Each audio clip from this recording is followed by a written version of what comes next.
edition of WorldView. This week, we are reporting on 10 stories to give you a sampling of the news events in different parts of the world.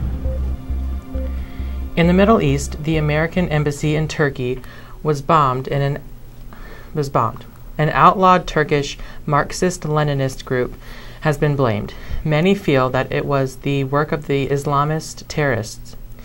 Turkey was the first democratic country in the Middle East and has long been a good friend of the United States. In Egypt, riots opposing President Morsi continue. Many Egyptians feel that the democracy they fought for just a short time ago has not resulted in the changes that they had hoped. The government is now controlled by the Muslim Brotherhood, the earliest Islamic extremist group in the Middle East. In the African country of Mali, Malian and French soldiers have successfully driven Islamic extremists from Timbuktu. We reported last week that the extremists had burned the library before leaving the city. We have since learned that before the arrival of the terrorists, most of the valuable manuscripts were hidden throughout the city. They, however, were not able to save many historical monuments that were destroyed. In recent years, the Chinese have taken total control over its neighbors, Tibet. Since before the takeover, 99 of the Tibetans have attempted to bring global awareness of what's happening to their country and its rich history and culture. Their efforts have been in the form of self-immolation. In other words, they have set themselves on fire for this cause. This week, we have another controversial story from Russia.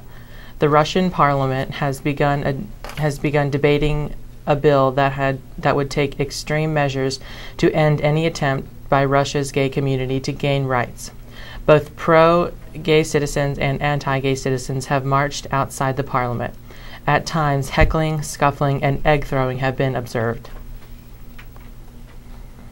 In its campaign to learn what the American press has known about controversial issues in their country, the Chinese have been hacking into some of America's leading newspapers, including the New York Times and the Washington Post.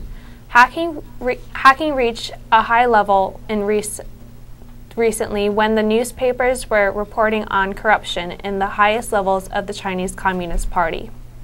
The Greeks continue to face an economy which is in a downward spin. The Greek government has now raised the taxes on heating oil by 450%.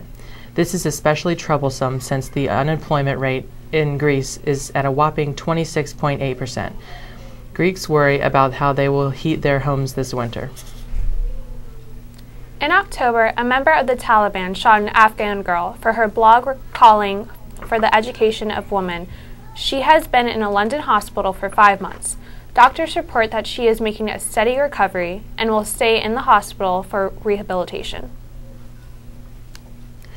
Suicide attacks by the Taliban continue in Iraq. The most recent occurred in northern Iraq, where a suicide car bomber drove into a police station. 15 were killed and at least 90 were wounded. We conclude with an uplifting story from the Middle East. When the Taliban controlled Afghanistan, all music was banned in 2010. The Afghan scholar in Kabul decided to bring music back to the country while helping some of the children, especially girls, who live on the streets in that city. He created a music school for these orphan children. The first class is planned to take a 13-day tour of the United States, which will include performances at the Kennedy Center in Washington and the Carnegie Hall in New York. A-Town has our service news. Thanks to everyone who baked cupcakes for the Cupcakes for Cancer Service Project.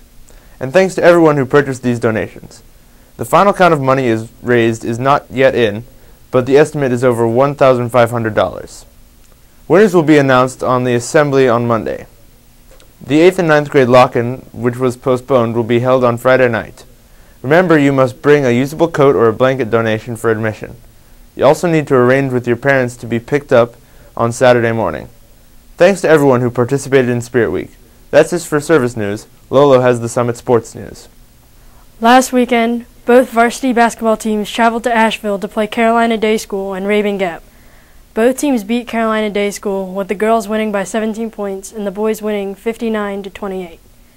The boys went on to defeat Rabun Gap 40-25, and the girls lost 39-23. Both teams played again this week, with the boys taking on Forsyth Home Educators and the girls facing off against Walkertown Junior High School. The boys played hard but lost to Forsyth Home Educators. The girls had a nice fourth-quarter comeback to bring the score within 2, but ended up losing 34-40. The JV teams both competed in the CCC tournament this week and did very well. Last Friday at the swim meet, both girls and boys relay teams earned 5th and 6th places. Also, many individual swimmers placed in the top 5. This week wraps up a very successful winter sports season. The outstanding players will be recognized at the Winter Sports Assembly. Jonathan has this week's editorial. 200 years ago, when the first 10 amendments were made, America's founding fathers were doing what they thought was the best for their new and developing country. Now in the present, today's government officials may be regretting it.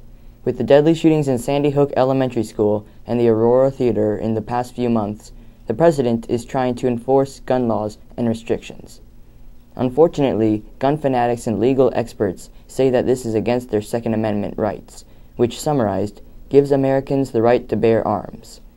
Americans are also probably pushing it too far when they say that restricting jeerings at sports games is against their First Amendment, or that making a soda ban like New York tried is also against their First Amendment. It is understandable that the United States cannot completely restrict guns, soda, or jeering, but American citizens need to understand that the situation is starting to get out of control. And if no one fixes anything, the problem will only increase its importance. In that case, if there's any time to start acting, now is the time. Our biggest problem is our own population, which will repeatedly remind us and the president that he cannot take away their rights away.